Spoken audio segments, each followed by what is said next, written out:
बड़ी हालत बुरी है भैया बीजेपी के नेताओं की। मतलब मंच पर ही खड़े होकर उनका न केवल विरोध हो रहा, हालत ये हो गई है कि पसीना पहुंचते हुए मंच छोड़कर भागना पड़ रहा है, लुंगी उठाकर भागना पड़ रहा है। यहां तक कि बिहार वाले नेताओं के साथ साथ हालत ये हो गई है, मोदी जी के खासम खास के साथ भी कुछ ऐसे ही हालात हो गए। गाड़ी में चल रहा था फुल एसी, फिर भी ऐसे हालात पैदा हो गए कि अंदर ही बैठे बैठे पसीना पसीना हो गए। अपने तमाम साथियों की तस्वीरें एक साथ रील की तरह घूम गई होंगी, कैसे तोड़ाया गया। आज आप देखिए सिर्फ फुटबॉल के हालात कैसे बीजेपी के नेताओं के सामने बनते हैं, वो देखिएगा। इसके साथ साथ आज आपको ये भी दिखाऊंगा कि अयोध्या को लेकर फैसला भी आता है, याद है। लेकिन उस फैसले के साथ एक और फैसला था मस्जिद बनाने को लेकर, लेकिन उसका क्या हुआ, किसी को कुछ पता चला? आज मैं दिखाऊंगा उस फैसले का क्या है। आरटीआई के जरिए एक बहुत बड़ा खुलासा हुआ है जिसे किसी ने नहीं पूछा, आज मैं आपको दिखाऊंगा। अब तक तो मोदी जी में राम नजर आते थे, लेकिन क्या वाकई चेहरा बदलने जा रहा है? क्योंकि अब राम अमित शाह में नजर आने लगे बीजेपी के नेताओं को। इसी के साथ दिखाऊंगा मात्र 100 रुपए की रिश्वत का एक मसला था। एक व्यक्ति ने 2 दशक से ज्यादा वक्त जेल की सलाखों के पीछे बिता दिया, अब रिहा हुए बेगुनाह साबित होकर। सोचिए इनकी जिंदगी कौन लौटाएगा। और भी कई महत्वपूर्ण खबरें दिखाता हूं आपको। नमस्कार, मैं हूं प्रज्वल गौतम और आप देख रहे हैं the live TV. The live TV, सच सबसे आगे। शुरुआत करने जा रहा हूं इस खबर के साथ। पहले एक खबर देखिए क्या हो रहा है यहां पर। मार कुटाई की हालत हो गई भाई। वहीं मंच पर चढ़ी आई महिला। अब तक तो पुरुष थे, अब तो महिलाएं चढ़ाई।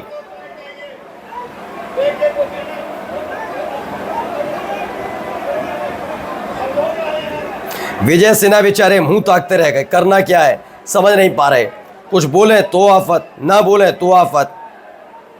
विजय सिन्हा के सामने हो रहा है, डिप्टी सीएम है बिहार के। सिर्फ फुटबॉल की हालत है और बीच में भारत माता के जयकारे लग रहे हैं।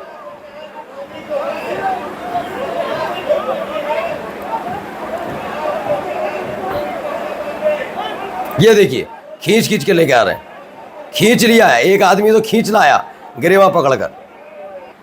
दरअसल खबर है बोचाहा विधानसभा में एनडीए कार्यकर्ता सम्मेलन में बवाल हो गया। हंगामा करने लगी गीता देवी के समर्थक। डिप्टी सीएम विजय कुमार सिन्हा पसीना पहुंचते नजर आए, बस पसीना ही पहुंचते रहे। हालत खराब हो गई थी, हालत इसलिए भी खराब हुई कुछ पता नहीं क्या कर बैठे। चलिए अगली खबर की तरफ पढ़ते हैं। आपका तो अनुभव अच्छा ही रहेगा, लेकिन यहाँ क्या हो गया। नित्यानंद राय जो खुद मोदी सरकार में मंत्री हैं, क्या हो रहा है उनके साथ देखिए।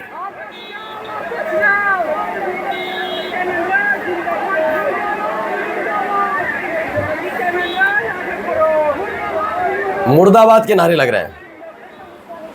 मोदी जी के मंत्री जो हैं वो बेचारे मुर्दाबाद के नारों के बीच अपनी जान बचा कर आए। अब बताइए एक और खबर आई। अमित शाह भगवान राम का अवतार है, ये दावा किया जा रहा है कि ये मनोज तिवारी ने कहा है। बस मुझे इतना बताइए कि पुराने वाले का क्या होगा, मोदी जी का। मोदी जी भी एक वक्त में भगवान राम का अवतार बताए गए थे, अब वो नहीं है। क्या वाकई 17 सितंबर के बाद भगवान भी बदल लिए बीजेपी के नेताओं ने? समझ गए मोदी जी का युग समाप्त, अब अमित शाह का आएगा, इसीलिए उनमें राम नजर आ रहे हैं। खैर इन सब के बीच अयोध्या वाली खबर पर आते हैं। अयोध्या को लेकर फैसला आया, राम मंदिर वहाँ बनेगा। कहा गया है कि अयोध्या में एक मस्जिद भी बनेगी। सबको पता है इसके बारे में कि ये क्लियर था। अब खबर क्या है। आफ्टर राहुल गांधी ऐलान the fraud charges, election commission make Aadhaar linked phone mandatory for online voter relations. अब इन सब के बीच एक खबर निकल कर भी आई है, ये देखिए। पहले यही खबर आपको दिखाता हूं। Ayodhya Moscow plan rejected, RTI reply reveals. तो इसमें बताया गया, डॉक्टर मुकेश कुमार ने कहा कि न्यायपालिका के इतिहास में अयोध्या का फैसला सबसे भेदभावपूर्ण और घटिया फैसला था। वह सत्ता के दबाव में लिया गया एक पार्टी के एजेंडे को पूरा करने और उसकी राजनीति को आगे बढ़ाने का फैसला था। मगर दुर्भाग्य देखिए उस बदतरीन फैसले के दूसरे हिस्से को भी अभी तक लागू नहीं किया गया, क्योंकि इसमें उसकी दिलचस्पी ही नहीं। क्या ऐसा इसलिए है क्योंकि उस समुदाय से जुड़ा हुआ है जिसमें 2 दर्जे का बना दिया गया है, जिसकी ना अदालतें सुनती है ना सरकारें। बताइए अयोध्या मॉस्को प्लान रिजेक्ट कर दिया गया है? नहीं। वहीं राहुल गांधी वाला मसला जो मैं अभी पढ़ रहा था, सुनिए। अब सारे चुनाव सुधार राहुल गांधी की बदौलत होंगे क्या?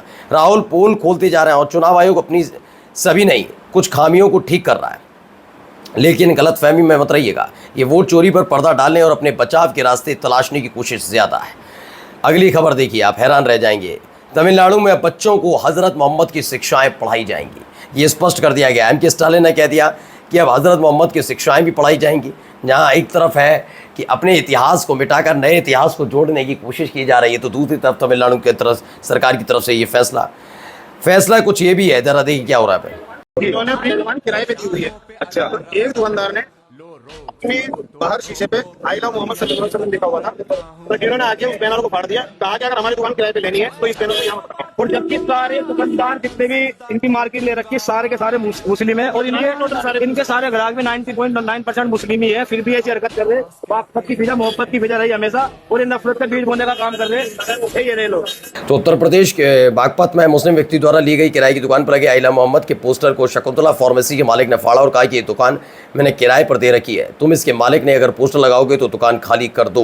जबकि शकुंतला फार्मेसी की दुकान के 90% ग्राहक मुस्लिम ही हैं। सोचिए क्या क्या हो रहा है इस देश के अंदर। यही एक तमाशा अभी भी लगातार चल रहा है। एक तरफ तमिलनाडु सरकार का फैसला है जिसमें साफ साफ कह दिया गया कि तमिलनाडु की सरकार कह रही कि अब तो हज़रत मोहम्मद साहब की शिक्षाएं जो दी गई उन्होंने वो पढ़ाई जाएगी। मुझे लगता है इस सबके बारे में ही सोचना चाहिए। कोई गलत शिक्षाएं तो दी नहीं होंगी, लेकिन क्या है, दूसरे पर आरोप लगाना है, गंदगी फैलाना है, यही एक काम है।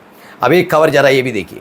हिंदू समाज के लड़के ने एक मुस्लिम समाज की लड़की को विवाहित कर दिया है, वो उसका धर्म भी परिवर्तन हो गया है, वो अब हिंदू बन गई है। तो आप लोग देख सकते हैं, तो आप लोग सपोर्ट करिए। और ये हमारे भाई राम प्रवेश मित्र पूरा भी आप लोग काफी सारी जनसंख्या बैठी हुई है इधर, भाई रमिया बहर के कार्यकर्ता बजरंग दल के काफी सारे लोग बैठे हुए हैं अभी। खबर क्या है, खबर इसमें वॉइस ऑफ उम्मा का दावा है कि लड़की मुस्लिम है और लड़का हिंदू, दोनों के बीच प्रेम संबंध था। जबकि लड़की के घर वालों को इसके बारे में पता चला तो उन्होंने लड़की को रोक दिया। इसके बाद हिंदू लड़के ने बजरंग दल के गुंडों की मदद से लड़की को ही घर से उठा लिया। ये बड़ी खबर निकल कर आई। सोचिए क्या किया, बाद में उसने लड़की से शादी की और ज़बरदस्ती उसका धर्म परिवर्तन किया। ये वॉइस ऑफ उम्मा का दावा बताया जा रहा है।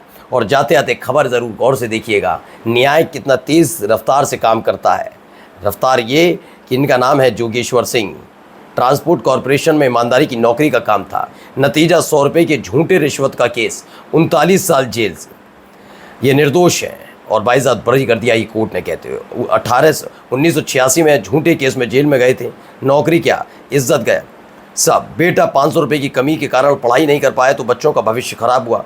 39 साल तक केस लड़ने में पैसे और मेहनत जो खर्च हुए वो अलग। मामला छत्तीसगढ़ की राजधानी रायपुर से जुड़ा है। और वाकई TV9 की खबर है। 100 रुपये की रिश्वत का झूठा केस, 39 साल बाद बरी हुए 83 साल के जागेश्वर। क्या कोई अदालत या कोई भी जिसने इन पर कार्रवाई की थी वो लौटा पाएगा इनके ये 39 साल? क्या उनको उन लोगों को गिरफ्तार करके ताउम्र जेल की सलाखों के पीछे नहीं ठूस देना चाहिए जिन्होंने 39 साल लगा दिए इनको ये साबित करने के लिए कि हाँ ये निर्दोष है? नमस्कार।